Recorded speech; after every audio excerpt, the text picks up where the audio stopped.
অনুরোধ করি যুবক, প্লিজ যুবক, হৃদয়টাকে মেরে ফেলিও না। তুমি দেখো না, তোমার বয়স 22, 10 বছর বয়সে মা বলেছে স্কুলে যা, মাদ্রাসা যা, মানুষ হবি, ভবিষ্যৎ ভালো হবে।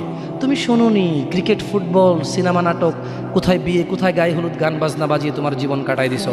যুবক দেখো, 22 বছর বয়সে তুমি মূর্খ। তোমার পাশের বন্ধু পাইলট স্কুলে পড়ে, হ্যাঁ 10টা টিউশনি পড়ায়, 30,000 টাকাও কামায়। হ্যাঁ, তুমি যাকে বিয়ের প্রস্তাব দিচ্ছ কেউ রাজি নাই, ওর জন্য 5টা ঘর আসে, ওর মা বলছে এখনো ছোট, আরও পড়াশোনা করুক, আর তুমি বিয়ের জন্য হন্য হয়ে খুঁজতেছ। কোনো রিক্সাওয়ালাও তোমাকে মেয়ে দিতে রাজি। তুমি দেখো 10 বছর 15 বছর বয়সে যদি মায়ের ওই কথা মেনে নিতা, তাহলে তুমি আজকে উপকৃত থাকতা। আমি জামশেদ মজুমদার 27 বছর বয়সে এসে তোমাকে বলছি তুমি গান বাজনা ছেড়ে দাও। ইনশাআল্লাহ 60 বছর পরে মারা গেলে, 30 বছর পরে মারা গেলে, 70 বছর পরে মারা গেলে ওই উপকৃত হবা। আর তা না হলে এই গান বাজনার সাথে তুমি তোমাকে ধ্বংস করে দিচ্ছ। যেদিন নিঃশ্বাস বন্ধ হয়ে যাবে সেদিন হলেও বুঝবা, বুঝতে তোমাকে হবেই। জমিনের উপরে বোঝো অথবা জমিনের নিচে বোঝো, বুঝতে তুমি হবে। শোনো, আল্লাহ কোনো কিছু বলেছে আর তুমি বুঝবা না, আহা হা, পার পাওয়া যাবে না। তবে তোমাকে বলি, যা করেছো করেছো, যা গান বাজনা শুনেছো শুনেছো, এবার আল্লাহকে ভয় করে সব ছেড়ে ইস্তেগফার করো। বলো, আল্লাহ আমাকে ক্ষমা করেন, আমার এই 2 কানে গলিত সীসা ঢালিয়েন না ইয়া আল্লাহ। ছিলাম কিন্তু আমি উপলব্ধি করতে পারিনি, এ আল্লাহ আজকে আমি উপলব্ধি করছি। আল্লাহ আমি আর কখনো বাদ্যযন্ত্র দিয়ে নিজেকে আনন্দিত করব না। এই হারাম যা আপনাকে রাগান্বিত করে, আমি আর কোনোদিন এই হারাম দিয়ে নিজেকে আনন্দিত করব না। আমি অনুরোধ করব, চিটাগং শহরে থাকি, বেশি দিন হয় না, তবে কারো বিয়ে হলে আর 2 দিনও ঘুম হয় না, এত পরিমাণ গান বাজনা বাজায়, আল্লাহি হৃদয় ভেঙে যায়। আল্লাহর কসম, কি দিয়ে বুঝে আপনাকে? মন চায় মারামারি করি, মন চায় গালাগালি করি, মন চায় ঝগড়া করি, মন চায় ওর বিয়ে ভেঙে দেই, মন চায় নিজে পুলিশের ওসি হয়ে ওদের সবগুলো বন্ধ করি, মন চায় রাজনৈতিক নেতা হয়ে লাঠিচোটা নিয়ে এদেরকে পেটানো শুরু করি, মন চায় আল্লাহর থেকে অনুমতি আসুক, ওহি বন্ধ হয়ে গেছে, মন চায় আল্লাহ তুমি ওহি পাঠাও, একটাকে গলায় পাড়া দেই কতক্ষণ। মন চায় নিজেকে যদি অনেক জ্ঞানী, অনেক কিছু হতাম, কোথাও গিয়ে যদি বলতাম গান বন্ধ করো, যদি বন্ধ করে দিত, যদি এমন কিছু হতাম, কত কিছু যে মন চায়। তোমার বিবাহ তুমি রামশ্যাম যদুমধুর মতো করে ফেলেছ। যুবক, তুমি কেন কবুল পড়ে বিয়ে পড়ো? আমার তো বুঝে আসে না। বাবা, আপনি কেন আপনার ছেলেকে কবুল পড়িয়ে বিয়ে দিচ্ছেন? আমার বুঝে আসে না। ভাই, আপনি কেন আপনার মেয়েকে কবুল পড়িয়ে বিয়ে দিচ্ছেন? আমার বুঝে আসে না। আপনার মেয়ে হলুদ কাপড় পরে, মাথার মধ্যে খোপা দেয়, 3 জনে এসে দুধ খাওয়ায়, 4 জনে কোলে নিয়ে নেয়, 6 জনে গান বাজায়, 10 জনে এসে হলুদ মাখে, শুধু বুঝি মৌলবি দিয়ে কবুল পড়ালে বুঝি মুসলিমের বিয়ে হয়? শুনুন, আপনার নবী মুহাম্মদুর রাসূলুল্লাহ সাল্লাল্লাহু আলাইহি ওয়াসাল্লাম কবুলের পদ্ধতি দিয়ে গেছেন, তাই কবুল পড়ায় মুসলমানের বিয়ে মনে করেন না। কিন্তু বাকি যেগুলো করেন এগুলো কার পদ্ধতি? কার? মিথ্যা কথা বলবেন না। হুজুর ডেকে খুতবা পড়ে কবুল পড়ে বিয়ে কার পদ্ধতি? আল্লাহ নবীর। এই গান কার পদ্ধতি? কেন করতেছেন? ওটা তো আপনার বিয়ের অংশ, বিয়ে না হলে তো বাজাতেন না। বিয়েকে কেন্দ্র করে যেমন কবুল বলছেন, বিয়েকে কেন্দ্র করেই তো গানটা বাজাচ্ছেন। কয়জন নবীর উম্মত আপনি? আপনার নবীর নাম কি? আই এম আস্কিং ইউ, আপনার নবীর নাম কি? আমার নবীর নাম মুহাম্মদ রাসূলুল্লাহ সাল্লাল্লাহু আলাইহি ওয়াসাল্লাম। Who is the messenger of Allah for you? আপনার জন্য আল্লাহর নবী কে? কোন নবীর সুন্নত পালন করলেন গান বাজিয়ে? আপনার জন্য আমার বিল্ডিংটা ভেঙে পড়বে, বলে রাখি ছাড়বো না। আল্লাহ তুমি আমার ভাইদেরকে হেদায়েত দাও ইয়া আল্লাহ, ছাড়বো না। এই যে ভূমিকম্প হলো আপনার গান বাজনা বাজানোর কারণে। মুহাম্মদ সাল্লাল্লাহু আলাইহি ওয়াসাল্লাম কি মিথ্যা কথা বলে? কারা কারা হাত তোলেন তো যে মুহাম্মদ সাল্লাল্লাহু আলাইহি ওয়াসাল্লাম জানে না, মুহাম্মদ সাল্লাল্লাহু আলাইহি ওয়াসাল্লাম জানে না, এরকম কারা কারা স্বীকার করে? আল্লাহ নবী বলেছে যখন বাদ্যযন্ত্র বেড়ে যাবে, গায়িকারা সম্মুখে এসে নাচবে, তুমি অপেক্ষা করো, পাহাড়গুলো কেঁপে উঠবে, পৃথিবীটা নড়ে উঠবে। জালজালা ইযা জুলজিলাতিল আরদু জিলজালাহা, যখন পৃথিবী প্রবল কম্পনে প্রকম্পিত হবে।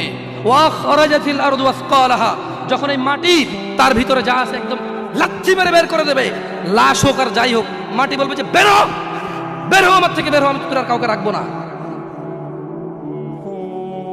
ওয়াকাল আল ইনসান, মানুষ বলবে মালাহা মালাহা, পৃথিবীটা কি হলো, এই মাটির কি হলো? কেন সে কবরগুলো লাশগুলো বের করে দিচ্ছে? কেন সে স্বর্ণ মতি হীরা মানিক্য বের করে দিচ্ছে? মালাহা, এর কি হলো? কেন পাহাড় নড়ে উঠছে?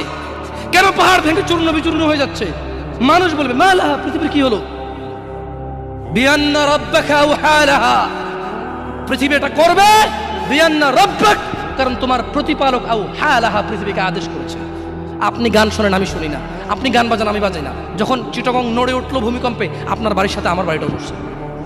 বন্ধ করেন এই জুলুম আমাদের উপর। আল্লাহর দিকে তাকিয়ে বন্ধ করেন, আল্লাহর দিকে তাকিয়ে বন্ধ করেন। আপনার বাড়িটা যদি ভেঙে ফেলার ইচ্ছা হয়, বুলডোজার এনে ভেঙে ফেলেন, কেউ ধরবে? কেউ জিজ্ঞেস করবে আপনাকে? আপনি গান বাজনা শুনে এভাবে পৃথিবীতে বিপর্যয় নিয়ে আসতেছেন। ইত্তাকিল্লাহ হাক্কা তুকাতিহ, আল্লাহকে ভয় করেন যেভাবে ভয় করা উচিত। ইয়া শিবাব, আহলুল মুনাফিক, নামধারী কিছু মুসলমান, এদের ফাঁদে পা দিও না। তারা চায় তোমরা নেশায় মত্ত হয়ে তোমরা তোমাদের জীবনটাকে জাহান্নামে উজাড় করে দাও। তারা চায় তোমরা শয়তানের ফাঁদে পা দিয়ে তোমরা আল্লাহ দ্রোহিতা এবং রাসূল দ্রোহিতায় মেতে ওঠো। অথচ আল্লাহ চায় তোমরা সফলতার দিকে আসো, আল্লাহ চায় তোমরা আল্লাহর ক্ষমার দিকে আসো, তোমরা সফল হও, আল্লাহ চায়। আল্লাহ সুবহানাহু ওয়া তাআলা বলেন, ইয়া আইয়ুহাল্লাযীনা আমানু ইন্নামাল খামরু ওয়াল মাইসির ওয়াল আনসাব ওয়াল আজলাম রিজসুম মিন আমালিশ শাইতান ফাজতানিবুহু লাআল্লাকুম তুফলিহুন। হে তোমরা যারা ঈমান এনেছো, মদ, জুয়া, মূর্তি পূজার বেধি ও ভাগ্য নির্ণয় গণকের কাছে যাওয়া শিরক, গণকের কাছে যাওয়া শিরক। ভাগ্য নির্ণয় করার শর্ত কেবল ঘৃণার বস্তু, শয়তানের কাজ, কাজেই তোমরা সেগুলো বর্জন করো। ফাজতানিবু, কাজেই তোমরা সেগুলো বর্জন করো। ইয়া শিবাব, হে মানুষ, তোমরা মদ, জুয়া, গান বাজনা, ভাগ্য নির্ণয় করে এরকম জিনিস থেকে বেঁচে থাকো। আল্লাহ বলছেন যে রিজসুম মিন আমালিশ শায়তান, এগুলো শয়তানের কাজ, এগুলো ইবলিসের কাজ। ফাজতানিবু, আল্লাহ বলছে হে আমার বান্দারা, ফাজতানিবু, এগুলো থেকে বেঁচে থাকো। কেন? লাআল্লাকুম তুফলিহুন, যাতে তোমরা জিতে যাও, যাতে তোমরা সফল হও, যাতে তোমরা জান্নাতি হও, যাতে তোমরা ভয়াবহ আগুন থেকে বেঁচে যাও। জাহান্নামের আগুন কি?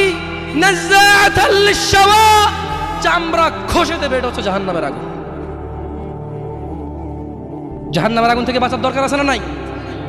এইভাবে এলোমেলো চলাফেরায়, শুক্রবারের নামাজে গিয়ে বাকিও সব বাদ দিয়ে নামাজও পড়বো, শুধু খাবো। আরে বাস্তবতা এমন, এখনকার ঘুষখোররা বলেছে, শুনেন 3 লাখের নিচে হবে না, আপনাকে বুঝাতে পারতেছি না, জোহরের টাইম চলে যাচ্ছে, দিলে দেন না দিলে যাই, নামাজ যাই। বড় আশ্চর্য, বড় আশ্চর্য। আরে ভাই, নামাজ আল্লাহর সাথে অপরাধ, ক্ষমাকারী কে? জানা আল্লাহর সাথে অপরাধ, ক্ষমাকারী কে? মদ পান আল্লাহর সাথে অপরাধ, ক্ষমাকারী কে? কিন্তু যার থেকে ঘুষ নিছেন, এটা কি আল্লাহর হোক না মানুষের হোক? ক্ষমাকারী কে? মানুষ, আল্লাহ না। আল্লাহ ক্ষমা করবে না, আল্লাহ নিজের উপরে হারাম করে দিয়েছে এটা। আপনি যদি বলেন যে আমি 3 দিন ভাত খাবো না, পারবেন? এই ওয়াদার উপর থাকতে পারবেন? নাকি খিদের জ্বালা খেতেই হবে? আল্লাহ এতটাই ক্ষমতাবান, তিনি যদি বলেন যে আমি এটা করব না, তিনি এটা না করে থাকতে পারেন। অনেকে বলে যে আল্লাহ চাইলে পুরুষেরটাকে মহিলা বানাইতে পারবে। আমরা বলি যে আল্লাহ চাইলে সবই পারবে, কিন্তু আল্লাহ এখানে বলেছে আমি চাইবই না এটা। আর আল্লাহ এত ক্ষমতাবান, আমি এটা করব না বলে পৃথিবীর কেউ জোর করে ওনাকে করাইতে পারবে না। আমরা কথা বুঝতে পারছেন? এই জন্য মানুষের হক যে নিচ্ছেন আপনারা, আল্লাহ ক্ষমা করবে না। তো প্রশ্ন, আল্লাহ এত ক্ষমতাবান, আল্লাহ ক্ষমার মালিক না আল্লাহ? আল্লাহ এই ক্ষমতাটা তার বান্দাকে ভালোবেসে দিয়ে দিছে। হ্যাঁ বান্দা নে, তোকে দিয়ে দিলাম ইখতিয়ার, আমি আল্লাহ মিথ্যা কথা বলি না। তোর হক যে খাবে, তুই মাফ করলে সে মাফ পাবে, আমি মাফ করবো না। আমি দাখিলে দিব না জায়গায়, কি করবে না? আমি না কি গলাবো না। লা ইলাহা ইল্লাল্লাহ, সুবহানাহু, তিনি পবিত্র। তো তারা চায় তোমরা মদ, জুয়া, নেশায় ব্যতিব্যস্ত হয়ে থাকো। নামধারী মুসলিমরা চায়, মুনাফিকরা চায় এটা। কাফেরদের দোষ দিয়ে লাভ নাই, 90% মুসলমান দেশ, আপনারাই তো বলেন। তা কাফের কি করে এখানে? এখানে মদের আড্ডার মালিক মুসলমান, এখানে গানের আড্ডার মালিক মুসলমান, এখানে ডিশ কেবলের মালিক মুসলমান, এখানে মানুষ মারে মুসলমানের কথায়, এখানে মানুষ বাঁচায় মুসলমানের কথায়, এখানে দুজনে যায় উঠা নিয়ে চলে আসে কাউকে মুসলমানের কথায়। মুসলমানের বাড়ির নিচে মসজিদ, মুসলমানের দোকানের উপরে মসজিদ, মুসলমানের ঘরের পাশে মসজিদ, মুসলমান নামাজ আসে না, কাফের দোষ দিবেন কিভাবে আপনি? হ্যাঁ, সবই তো মুসলমান। তো এরা কি মুসলমান না মুনাফিক? এরা মিথ্যাবাদী। কি আপনারা মনে কষ্ট নিচ্ছেন যে আমাদেরকে গালি দিয়ে গেল? ওয়াল্লাহি ওয়াল্লাহি ভুল বুঝিয়েন না।